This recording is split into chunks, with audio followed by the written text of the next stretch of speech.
तो केंद्र का बजट आने वाला है और उसको लेकर लोगों में किस प्रकार का उत्साह है, लोग हिमाचल के क्या चाहते हैं कि इस बार बजट में किस प्रकार से हिमाचल को तवज्जो दी जाए, तो वो सारी बातों के लिए हमारे साथ तमाम दुकानदार और तमाम लोग हैं, उनसे बातेंगे कि वो क्या चाहते हैं कि इस बार का जो बजट है वो किस प्रकार का हो।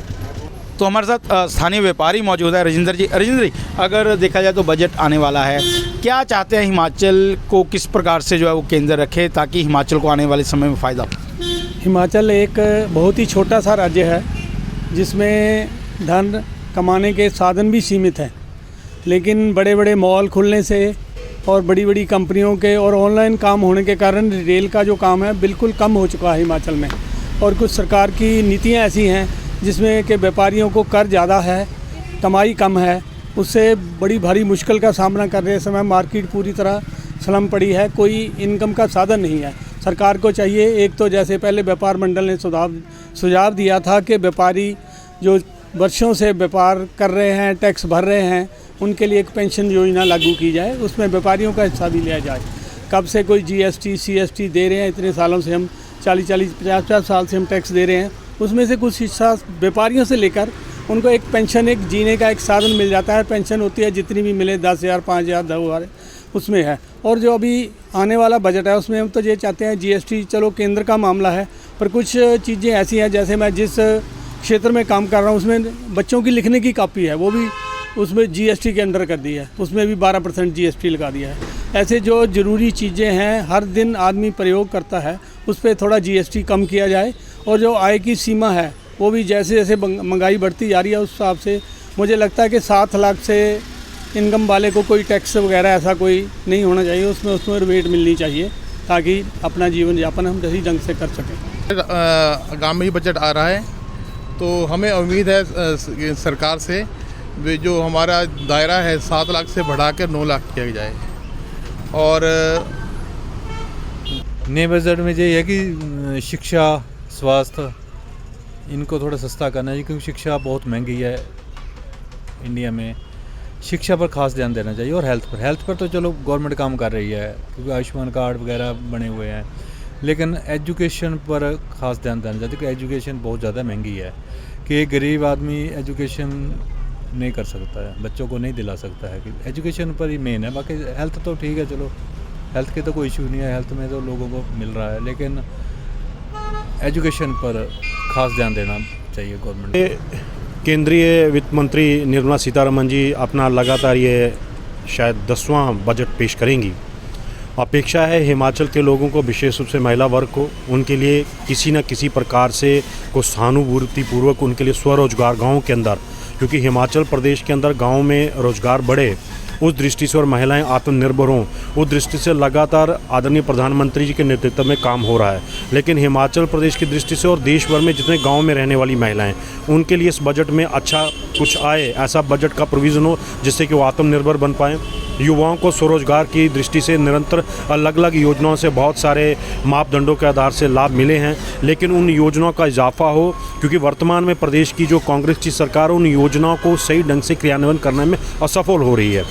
उसके लिए निरंतर केंद्र सरकार प्रदेश सरकार को भी जागृत करे, क्योंकि प्रदेश का युवा जो है वो देश का निर्माता हो सकता है, उसका योगदान बन सकता है। उस दृष्टि से वो प्रदेश के युवा को आत्मनिर्भर बनाने के लिए केंद्र की योजनाओं का लाभ मिले, उस दृष्टि से काम हो सकता है। कृषि के क्षेत्र में किसानों को जिस प्रकार से मोदी सरकार ने अलग अलग कृषि की योजनाएं लेकर के आए थे, उन योजनाओं का लाभ मिला है, उन योजनाओं का लाभ भी किसान और बागवान को मिले, उस दृष्टि से भी कुछ और सहानुभूति विचार हो जाए। और उसके साथ साथ 1 डिस्ट्रिक्ट 1 प्रोडक्ट की जो योजना चली है, उस योजना को प्रदेश में हमारी कांग्रेस सरकार चलाने में असफल हुई है। उसके लिए जहाँ भी भाजपा से अलग सरकारें राज्यों में हैं, उन राज्यों को केंद्र के इस बजट के माध्यम से उनको ताकीद किया जाए कि इन योजना के ऊपर प्रॉपर काम किया जाए, ताकि वहाँ का युवा जो है, किसान बागवान आत्मनिर्भर हो पाए। और वो आत्मनिर्भर होगा तो निश्चित रूप से प्रदेश आत्मनिर्भर बनेगा और राष्ट्र भी आत्मनिर्भर होगा। मुझे लगता है इस प्रकार का बजट आएगा तो युवा, महिला, किसान, बागवान सबके लिए एक सफलतम बजट होगा। ये मैं हरीशचंद्र शर्मा एक पूर्व वायु सैनिक हूँ। तो अभी तक तो देखने में ऐसा आया है कि मोदी सरकार के अंदर जो भी बजट आए हैं वो लगभग भारतीयों के लिए थोड़े थोड़े ठीक ही रहे। अब हम ये कहना चाहेंगे, जैसे कि अभी बजट आने से पहले ही मोदी जी ने, जब मोदी सरकार ने सेंट्रल गवर्नमेंट एम्प्लॉयज़ को या पेंशनर्स को 8th पे कमीशन दे दिया है, मतलब लागू करेंगे नेक्स्ट ईयर से, अच्छी बात है। तो इसके साथ साथ मैं ये कहना चाहता हूँ कि जैसे हमारे किसान भाई जो हैं, ये तरह तरह के अपने हथकंडे अपना करके स्ट्राइक पे जाते हैं, दूसरे लोगों का यातायात का, दुनिया का उनको परेशान करते हैं, सड़कें मेन रोक देते हैं, उससे भारतवर्ष को बहुत नुकसान होता है। तो मेरा सरकार से ये निवेदन रहेगा कि किसान भाइयों को एक बार अपने साथ में बिठा करके उनके दर्द को समझें और उसका कुछ उपाय करें, ताकि आगे ये स्ट्राइक करके बैठ जाते हैं, सड़क रोक देते हैं, उससे पता कितना नुकसान होता है भारत को, कितनी ट्रेनें रोक देते हैं, ये कितना नुकसान होता है मेरे भारत को, कोई नहीं जानता।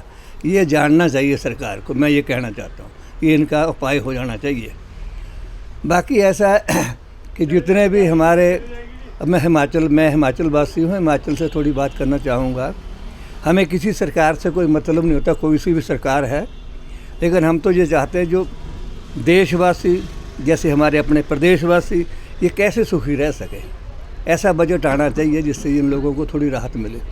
कहना ये चाहूँगा कि एक बिजनेसमैन जो है वो 10-10 करोड़ की रिटर्नें अपनी भरते हैं, गवर्नमेंट को बड़ा फ़ायदा देते हैं वो। मैं ये जानना चाहूँगा गवर्नमेंट उनके लिए क्या कर रही है।